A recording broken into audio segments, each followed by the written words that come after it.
상한론 네 번째 시간이죠. 자, 이번엔 이제 51조부터 볼 차례입니다. 건강부자탕이라는 처방이 나오는데요. 우선 이 건강부자탕이라는 처방을 실제 임상에서 거의 쓸 일은 없습니다. 역대 의가들도 건강부자탕에 대해서 이제 이론은 설명을 해도 실제 건강부자탕을 쓰신 분은 제 기억에 아마 거의 없었던 것 같아요. 왜냐하면 건강부자탕에 감초를 넣은 사역탕이라는 처방이 있기 때문에 사역탕이 실제 우리가 많이 쓸 수 있는 처방이기 때문에 물론 이것은 이제 쓸 수 있는데 그 쓸만한 환자들이 사역탕 환자들이 실제 이제 로컬 한의원에 잘 오진 않죠. 아쉽게도. 그러나 어쨌든 건강부자탕에 비해서는 사역탕이 훨씬 더 임상에 더 유용한 처방입니다. 자, 근데 건강부자탕이 나온 이유는요, 일종의 어떤 예시입니다. 여러분들 보시면요, 51쪽을 보시면, 낮에 번조증이 심해요. 근데 밤에는 안정된단 말이죠. 그러면서, 구토도 없고, 갈증도 없고, 표증도 없어요. 이건 뭘 얘기하느냐. 구토가 없다, 소양병이 아니다. 갈증이 없다, 양면병이 아니다. 표증이 없다, 태양병이 아니다는 얘기예요. 맥이 침지하면서, 낮에만 번조한다. 이것은, 음증이면서, 극도의 양어증인 그런 경우입니다. 리증이면서 극도의 양어증인 경우. 그래서 아주 급하게 그 양어를 북돋기 위해서 건강부자 두 가지 약을 쓰는 겁니다.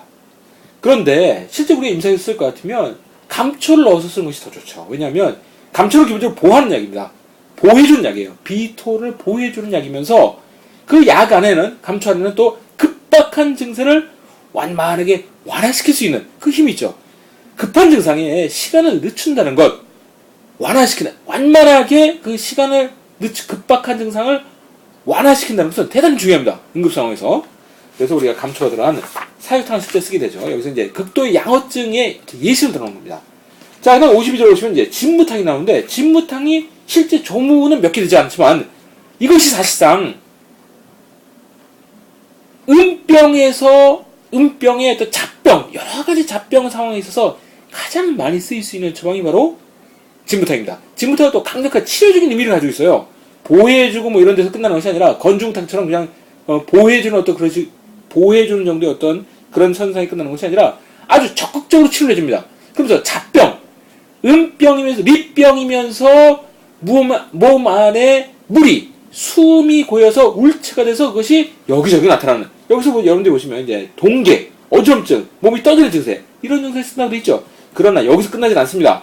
복통, 설사, 소변의 어떤 증세들, 그리고 해수, 구토, 그야말로 근골기의 통증까지,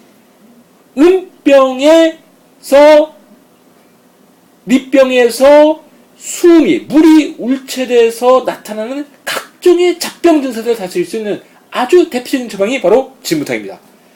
자, 증세를 보면요, 그러면 증세도 그렇고, 증도 그렇고, 어떤 숨이 뭉쳐진 것을 푼다라는 것을 봤을 때 여러분들이 기존에 했었던 처방과 어떤 처방이 비슷하죠?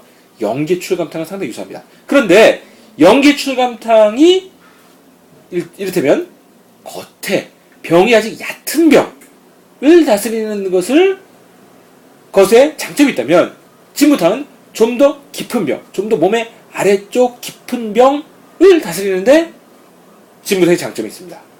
좀 더 고질병을 다스릴 수 있는 어떤 그런 부분이 있어요. 진무탕이. 진무탕 잘 기억해 주시기 바랍니다. 사역탕보다 위급한 증상에는, 리병에서 위급한 증세는 분명 사역탕 써야 됩니다.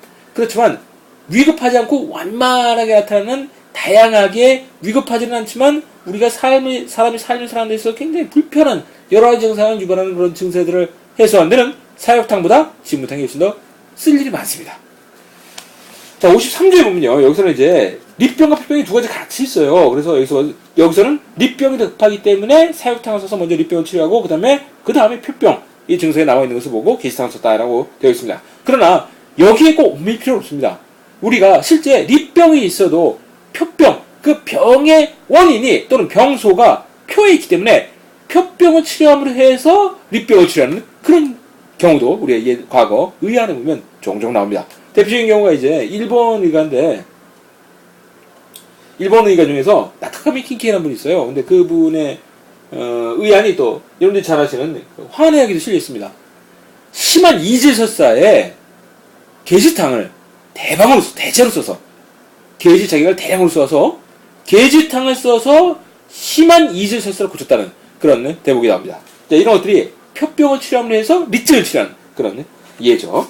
자, 그러면 이제 소쇼탕이 납니다. 54조에 소쇼탕이 나오는데 소쇼탕이 4대증이라는 여러분들이 왕래한열, 한열왕래, 흉역고만, 뭉구리음식, 심번의의 보통 이게 4대증이라고 얘기를 합니다. 나머지 이제 혹증이라고 얘기하죠. 여러 가지 증상이 있을 수 있다.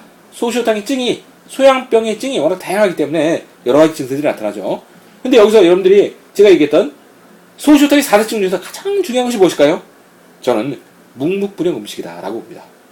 뒤에 가서 거름병에서 또는 소양병 대목 부분에 가서 제가 또 다시 설명할 테지만 소양병의 특징은 뭐냐면요. 양면병이 열이 우리 몸 안에서 응축이 되고 울체해서 굉장히 위급한 그 상황을 승기탕증, 대승기탕증을 여러분들이 생각하시면 될 거예요. 상당히 위급한 증상으로 치닫는 것이 양면병의 특징이라면 소양병은요. 이것은 몸속으로 병이 들어가긴 들어왔는데 여러 가지 오치나 그런 것들을 통해서 병사가 우리 몸속으로 들어왔는데 깊이 들어왔는데 이것은 양면병의 위급한 상황과는 조금 다르게 만성병화가 된 거예요. 복잡하고 풀기 어렵게 만성병화가 된 겁니다. 마치 잡병처럼. 그것이 소양병입니다. 소양병의 특징입니다. 자, 근데 소양병을 우리가 한번 병리 삼는 것 중에 어떤 그런 소양병의 특징 중에서 가장 중요한 것이 뭐냐? 바로 목극토입니다. 오행병리에서 목극토의 증세가 나타나요. 여러분들 보시면 소쇼탕의 지금 찍어보시면요. 목극토, 즉 목이 울체, 그것이 목. 소양병의 사기, 목의 사기가 위주가 돼서 토를 공격을 하는 거예요. 지금 소쇼탕증이. 그래서 토가 진 겁니다. 토가 지금 압도되어 있어요. 그렇기 때문에 식욕이 없는 겁니다. 그렇기 때문에 구토도 있고 여러 가지 증세들이 나타나요. 특히 식욕이 없어졌다. 비토가 토가 공격을 받았다. 제압을 당했다는 얘기예요. 뭐에서? 목에 의해서. 그것이 바로 소양병의 핵심입니다. 그리고 소쇼탕의 핵심이에요. 나중에 거름병에 가서 제가 설명하겠지만 거름병은 뭐냐면요. 거름병도 똑같이 목극토의 병리가 나타납니다. 특징적으로. 그런데 거름병은 소양병과는 다르게 동일한 목극토이지만 소양병의 핵심이 목에 있다면 목이 왕성해서 토를 공격해서 되는 것이 소양병이라면 거름병은요. 토가 너무나 약하기 때문에 상대적으로 목이 특사하게 된 거예요. 그래서 겉으로 나타나는 증세는 비슷한데 그래서 뒤에 조문에 얘기합니다.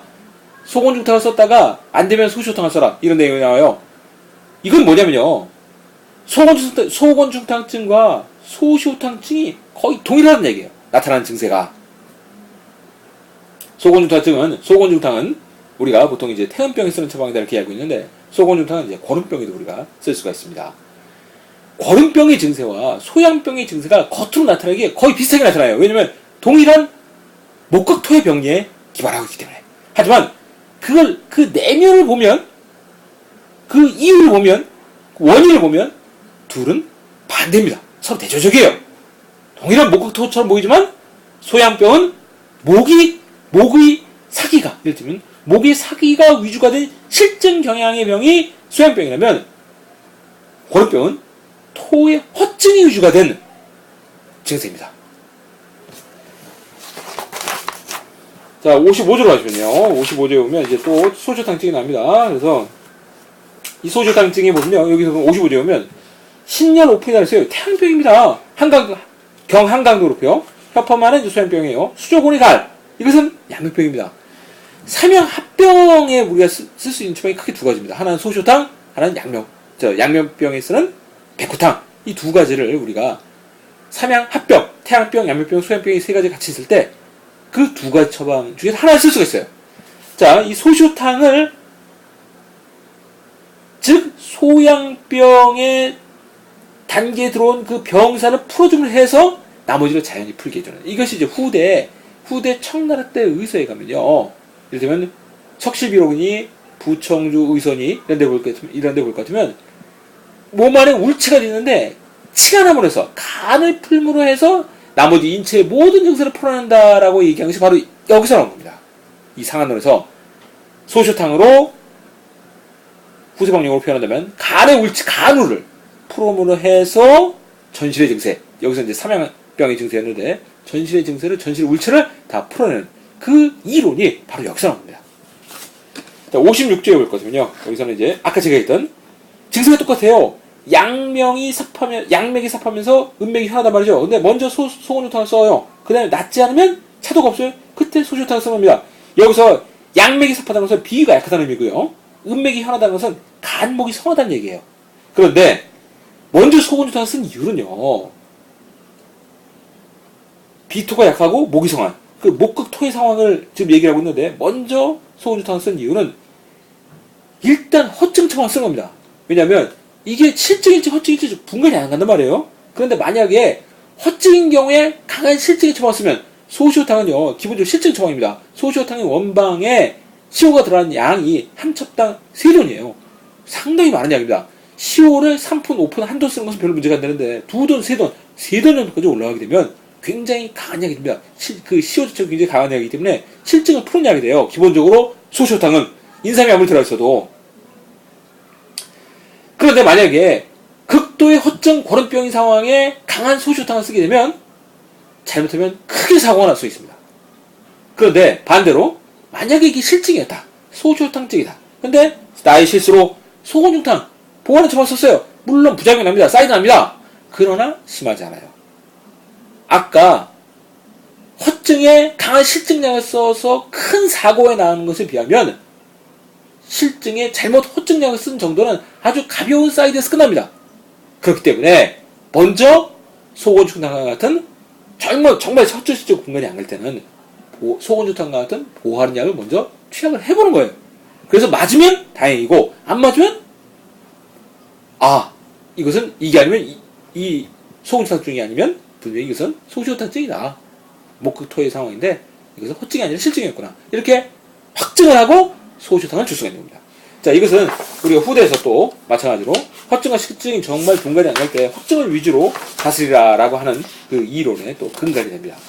자, 57조에 보면 여기서 소곤유탕이 납니다. 근데 소곤유탕의 증이 여기 나오는데 여러분들 금결핵의 호르몬을 보시는 것이 훨씬 더 나을 거예요. 거기 금결핵의 호르몬을 보면 소곤유탕의 증이 좀 더 자세하게 여러 병증이 나와 있습니다. 호로, 리급, 개, 류, 복중통, 몽실정, 사진산동, 수족, 번열, 인건, 구조, 소곤유탕 주사 해서 소곤유탕의 증이 금결핵 호르몬에 더 자세하게 납니다. 여러분들 거기 참조하시고요. 소곤유탕이 기본적으로 보호하는 약입니다. 고강, 소위 말로 상한 금기방 중에서 최고의 보양약이다라고 진수 선생 그리고 석천 선생 두 분이 모두 극찬을 했던 처방, 보호해주는, 특히 보양 쪽으로 해주는 최고의 처방이라고 극찬을 들었던 처방이 바로 소곤유탕입니다. 소곤유탕의 핵심은 뭐 했다고요? 목극토해 증세가 나타납니다. 목극토해. 그러니까 비토가 완전히 이제 약해진 상태에서 목의 증세, 간목의 증세들이 나타나요. 그것이 소곤유탕의 특징 중에 하나입니다. 자, 58조에 가면 여기서 이제 대시오탕이 나옵니다. 대시오탕이 이제 소시오탕보다 더 강한 처방이죠. 그래서 보면 여기서 시오증이 있는데 먼저 소시오탕을 썼어요. 근데 풀리지가 않습니다. 그래서 더 강한 처방 대시오탕을 쓴다라고 되어 있습니다. 대시오탕이 어떻게 구성되느냐, 대시오탕이 정말 대왕이 들어가느냐 마느냐, 뭐 여러 가지 뭐 얘기 많습니다. 대시오탕 처방 자체가. 근데 그거에 대해서는 제가 나중에 낼 그 책에 제가 정리를 한번 해놨습니다. 그래서 저 생각에는 대시오탕에 그 지식 자격만 들어가고 대왕을 빼는 것이 저는 원 대시오탕의 의미가 더 맞다라고 그렇게 생각합니다. 나중에 책을 참조해 보시기 바랍니다.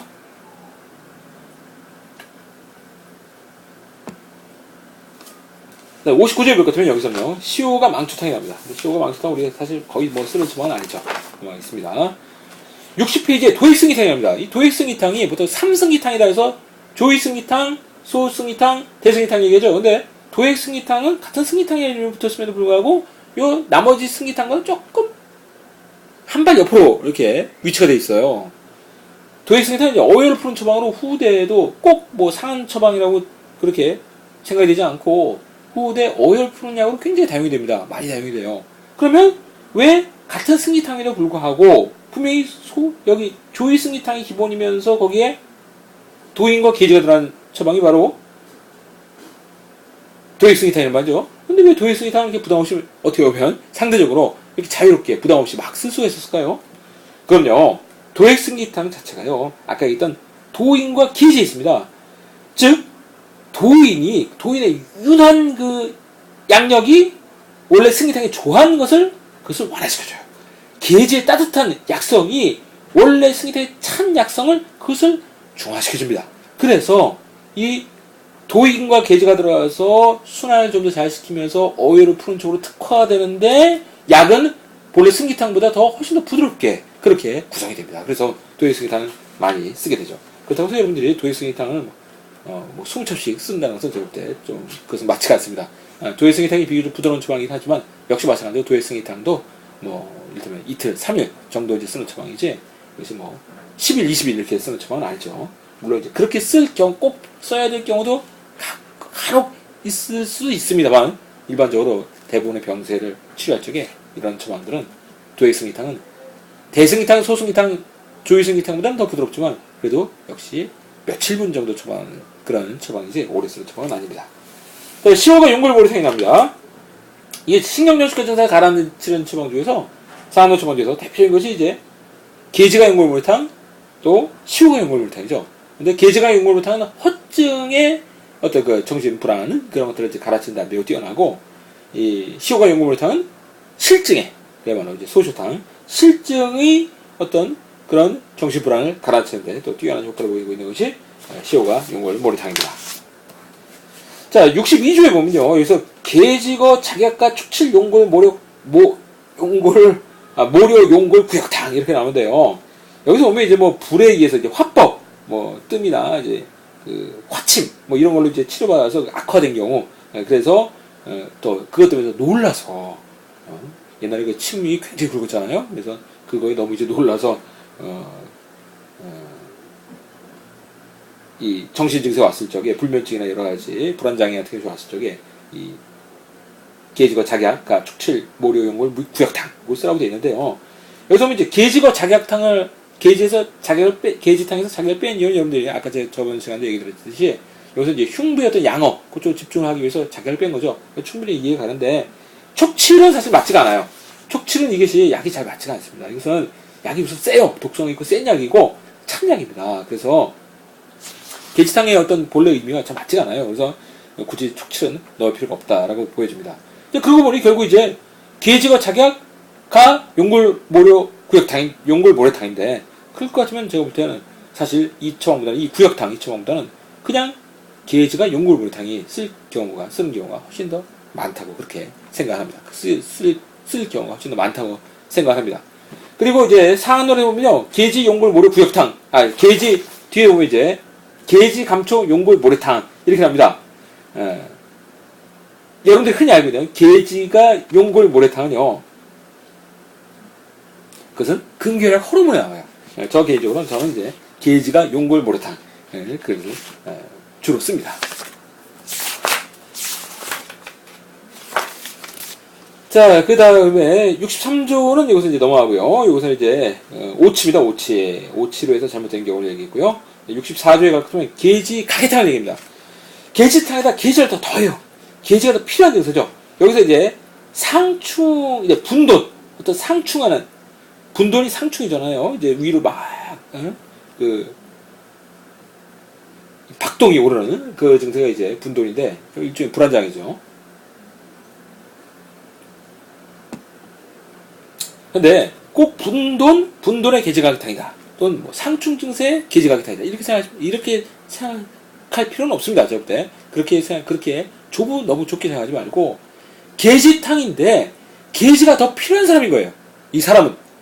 계지의 신원한 그 따뜻하게 해주면서 울체를 풀어주는, 바깥쪽으로 풀어주는, 부드럽게 풀어주는 그 따뜻한 바깥쪽으로 풀어주는, 울체를 풀어주는 계지의 힘이 더 필요한 경우에 계지가게탕을 쓰면 됩니다. 65조에 보면요. 여기서 이제 계지 감초 용골모래탕 이 65조에 나오죠. 여러분들이 근교역 호르몬에 계지가 용골모래탕의 조문을 참조해서 활용하시면 됩니다. 자, 66조에 볼 것 같으면 심화가 약간 메스메스하고 흉중통이 있다. 근데 대변은 오히려 묽고 배도 미만이에요. 울룰 미번입니다. 이때 뭐예요? 막 분명히 몸 안에 중초에 뭔가 막혀있긴 막혀있는데 그게 심하게 막힌 것은 아니에요. 그래서 승기탕 중에서 중초를 풀어주는 중초만 아주 데미지가 적게, 인체의 다른 부위에는 데미지가 적게끔 중초만을 좁게 풀어주는 조위 승기탕으로 막힌 것을 뚫어줍니다. 그래서 조위란 말을 쓴 거예요. 비위를 조절해준다. 막힌 것을 뚫어내줘서 결국은 그 비위를 조절해주는 그런 용도로 쓰는 것이 바로 조위 승기탕입니다. 한두 첩 쓰는 처방입니다. 한두 첩. 여러분들 보시면 이 헛증이에요, 지금. 헛증이 껴있단 말이죠. 막혀있긴 막혀있는데, 대변은 묽고, 복 미만이고, 우를 미만. 이거 헛증이라는 얘기입니다. 헛증인데, 빠른 효과를 위해서, 또 약을 적게 쓰고 낫게 하기 위해서, 가볍게 조위승기탕으로 한두 첩을 써서 막힌 것만 탁 풀어주는 겁니다. 자, 그 다음에 67조 해볼까요? 저당탕입니다. 이 저당탕은 도액승기탕에 비해서 더욱더 이제 실증의 처방이죠. 그래서 여러분들 보실 것 같으면 이 어혈을 풀어주는 처방인데 저당탕이 수질 맹충 도인 대왕이에요. 굉장히 강한 약입니다. 실제 우리가 임상에서 거의 쓰지는 않죠. 도액승기탕도 거의 충분합니다. 증세가 도액승기탕보다 전부 다 강합니다. 여러분들 보시면 이를테면 도액승기탕에서 여광이다, 광증과 비슷하다라고 했다면 저당탕에 가서는요 발광, 그야말로 발광이다라고 얘기를 해요. 68조 가면요. 저당탕이 즉 하초의 어혈로 인해서 발광, 황달이 올 수도 있다라는 얘기가 이렇게 나오죠. 보통 이제 인지호탕이 이제 이 상한방 중에서는 인지호탕, 상한금기왕 중에서는 인지호탕을 제일 얘기를 많이 하는데 습열이 쌓여서 된 그런 경우죠. 그런데 이렇게 어혈로 인해서도 황달이 올 수 있다는 거, 그것도 우리가 기억해둘 필요가 있겠죠. 자, 69조에 가면 이제 저당환이 나옵니다. 저당환. 이제 참, 전 증세보다는 좀 완만해요. 그 증세가 저당탕보다는 나타난 증세가 조금 완만합니다. 그래서 환으로 이제 처방한 경우입니다. 70조에 가면 이제 대함흉 환이 나옵니다. 근데 이거 역시 우리 실제 임상에서 쓰는 처방은 아니에요. 상한론 조문을 이제 좋은 대로 임상을 상한론 조문에 끼워 맞추는 그런 경향이 있는 사람들은 이 대함흉환을 이제 이를테면 한강지에 쓸 수 있을 겁니다. 결용을 넘어서 여기 보면 여러분들이 70조에 보면 결용인데 한강이 있다 그랬잖아요. 그래서 한강지에 대함흉환을 쓴다. 뭐 이렇게 할 수 있을 텐데 그거는 닭 잡는데 소 잡는 칼을 쓰는 격이에요. 대함흉환은 굉장히 강한 약이고 이게 이제 몸이 허약한 사람들한테는 큰 데미지를 줄 수가 있습니다. 그래서 이제 일본에 여러분들이 잘 알고 계시는 대청김 선생, 오츠키 게이츠 선생 같은 경우는 이렇게 얘기했어요. 대함흉탕도, 대함흉환도 그다지 쓰는 일이 없다. 그리고 일본의 옛 고방가들도 거의 뭐 쓰고 있지 않았다. 이렇게 얘기를 합니다.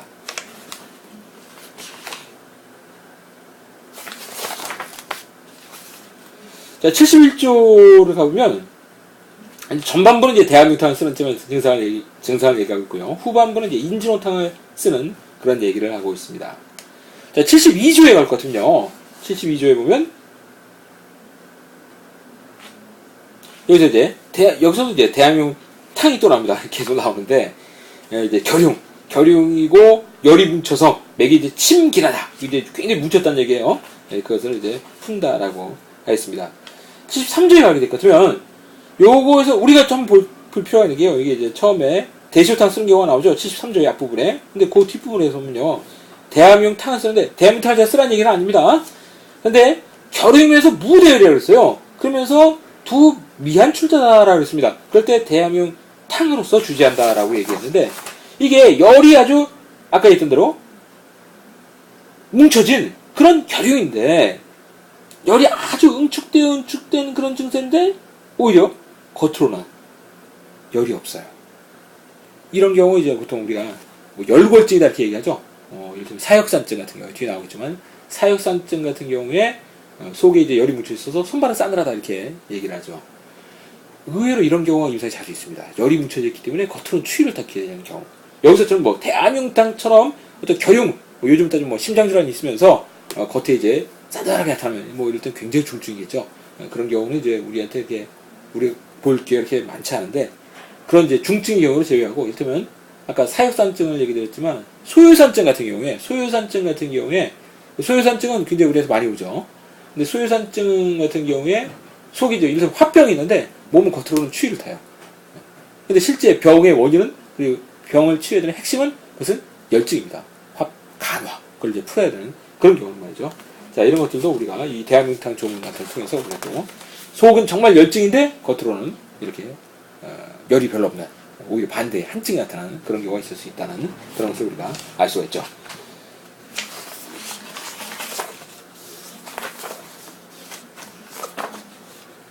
자, 74조를 볼 것 같으면요. 여기서 이제 대함용탕과 75조, 그 소함용탕하고 이제 비교가 됩니다. 그래서, 74조에 볼 것 같으면, 74조에서는 그게 나옵니다. 74조에서는 그 대함용탕의 증세, 아까 했던 소함용탕과 그 다음 주에 나오는 증세와 비교되는 것이 심화부터 소보까지 굉장히 범주가 넓죠. 뒤에 나온 소화명탕에 비해서 그것이 또 통증도 굉장히 심해요. 그래서 뭐 앞진을 할 수 없을 정도로 통증이 굉장히 심한 손을 댈 수 없을 정도로 심한 통증을 보이는 것이 대함용탕이다. 근데 그 앞에 보면 거기 이제 대승이탕과 조금 다른 차이점이 있죠. 대승이탕에 비해서 이 대함용탕은 조열이 대승이탕에 비해서는 조열이 심하지가 않고 또 대승이탕에 비해서 흉부 위주의 증세를 보이는 것이 이 대함용탕의 특징이다라는 것이 이 조문에서 이제 드러나 있습니다. 그래서 이제 대승이탕과 대함용탕과의 차이점, 그리고 대함용탕과 소함용탕과의 차이점을 이 조문에서 보여주고 있죠. 75조에서는 이제 소함용탕이 나오는데요. 이 소함용탕은 우리가 임상에 쓸 수 있는 처방이에요. 이게 왜냐면 소함용탕이 발암, 황련, 과루실로 이루어진 처방이란 말이죠. 그래서 이것은 여러분들이 방역표를 보시면 거기에 감초와 생강이 더해져서 소조중탕이라는 처방이 나와요. 하통 68번 처방. 그래서 일체의 다마를 다스리는 처방인데 이게 뭐 실제 우리가 심장병에 어떤 만성적인 심장병에 그대로 응용할 수 있는 처방입니다. 그리고 더 나아가서 소조중탕이라고 했으니까 대조중탕 있지 않겠어요? 대조중탕은 뭐냐면요. 소조중탕에다가 팔물탕이 합방입니다. 그러면 치료의 범주가 훨씬 더 넓어져요. 왜? 만성적인 경과를 보이는 사람들은 되게 확증을 기반으로 하기 때문에. 자, 그리고 소조중탕에다가 또 팔물탕 말고도 육미, 사물탕, 규비탕, 도삼탕 이런 것들과 합방해서 쓸 수 있게끔 나옵니다. 그래서 소조중탕, 다시 말해서 소조중탕의 원형인 소함용탕은 상당히 우리가 임상에서 잡병에서 쓸 일이 많은 그런 처방입니다. 자, 76조에서는 이제 문합산이나 이제 산물 소백산 이런 것들 얘기하고 있는데 실제 우리가 쓰는 처방은 아니죠. 그거 넘어가겠습니다. 그 다음에 77조에서 이제 소쇼탕에 대해서 또 다시 얘기를 하고 있는데, 소쇼탕이 여러분들이 이걸 보실 것 같으면, 요게 이제 부인과 증상에 쓸 수 있는 그런 얘기를 하고 있어요. 여기서 보면 전형적인 소양병은 아닙니다. 나타나는 소쇼탕의 증이. 그러나, 이 77조에서 보이는 것이, 그러나, 이 병의 병소가 깊은데 위치하고 있는 것. 그리고 변화를 위주로 나타나는 것. 그리고 소양 간담직의 울체를 위주로 나타나는 것이 소양병과 유사하기 때문에 소쇼탕으로 주체할 수 있다라고 그렇게 얘기가 되는 것입니다. 78조에는요, 시오 게지탕이 납니다. 근데 여기 시오 게지탕 그러면 소쇼탕에다 게지가 들어가는 것이 아니라, 게지만 들어가는 것이 아니라, 소쇼탕에다 게지탕이 합방이 된 거예요. 그래서 즉, 소양병이 위주가 되는데, 태양병도 같이 치료할 수 있는 처방이 바로 시오 게지탕입니다. 그래서 시오 게지탕의 치료 범주는 대단히 넓어요. 태양병과 소양병, 이 두 가지를 같이 치료할 수 있다면 굉장히 넓다는 얘기입니다. 어느 정도 만성화된 병을 대부분의 양병, 겉에병, 표병을 다 치료할 수 있다는 얘기예요. 그래서 실제 고방가들 중에서 이 시오게지탕을 굉장히 광범위하게 사용하는 그런 경우가 많습니다. 여러분들 보시면요, 조문에서 보면요, 이게 전형적인 태양병이 아니에요. 그래서 태양병의 증세가 있는데 발열 미오한입니다. 오한이 미미해요. 태양병일 때 전형적인 증세는 아니다 라는 뜻입니다. 그리고 외증이 완전히 가시지 않았다. 있긴 있대 어느 정도가 있다는 얘기죠. 그 다음에 소양병에서 보면 미구예요. 구토가 있긴 있는데 미미합니다. 심화지게를 표현한 것도 이것이 흉역고함보다는 좀 더 힘이 어떻게 보면 이제 전형적이지 않은 소양병인 소양병인데 전형적이지 않은 증세를 의미를 하고 있는 거예요. 그래서 이렇게 태양병과 소양병을 겸해서 나타나고 있는 것을 다쓸 수 있는 처방이고, 그래서 굉장히 범위가 넓습니다. 치료 범주가. 고방가들은 굉장히 많이 쓰는 처방이고요. 그리고 대청경제 선생, 그 오스케 게이체스 선생의 고방 4대방 처방 중에 하나입니다. 상용방 중에 하나예요. 시오게지탕, 대시오탕, 바라사주탕, 팔미. 이 네 가지를 상한 금기방 중에서 대충 선생이 가장 많이 쓰셨다고 합니다. 참조하시고요. 79조에 시오기 정황탕이 나오는데 이것은 이 소양병 처방, 시오지제 중에서 가장 허증에 쓰는 처방입니다. 굉장히 여러분들 이해하기 좀 어려울 수 있는 처방이에요. 이게 허증이면서 양허증도 있고 음허증도 있습니다. 참 독특한 처방이에요. 이 드라날 처방 약을 보더라도